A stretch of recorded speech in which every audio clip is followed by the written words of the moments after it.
Well, state lawmakers will be holding a hearing this week on a major reform to Montana's medical marijuana system. MTN's Jonathan Ambarian reports the bill would dramatically change the way patients receive their medical marijuana.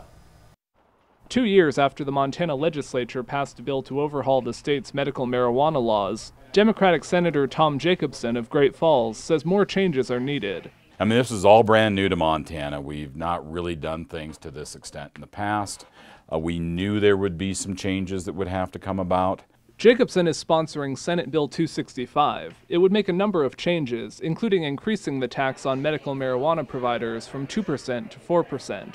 Jacobson says the Montana Department of Public Health and Human Services isn't receiving enough tax revenue to administer the medical marijuana program. Rather than hamstringing the department in, not being able to further implement these rules, we wanted to make sure they had adequate funds to implement the statute. But the biggest change, added as an amendment in the Senate, would be untethering patients from providers. Currently, patients who do not grow their own marijuana must choose a single provider they will buy marijuana from.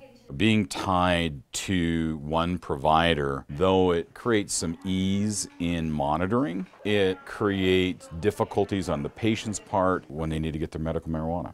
Jacobson says removing that restriction would help patients who need medicine but can't get to their approved provider. SB 265 would instead limit each patient to buying 5 ounces of marijuana a month. Their purchases would be tracked using their medical marijuana card. You scan your card, it says, oh, you've purchased your allotment, for the month, or you've already gotten it from this place, so you can't get multiple.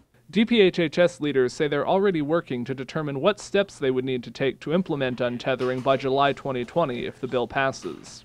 In Helena, Jonathan Ambarian, MTN News. Senate Bill 265 passed the Senate 36-14. It will be heard tomorrow morning in the House Taxation Committee. The committee is not expected to take any immediate action on the bill.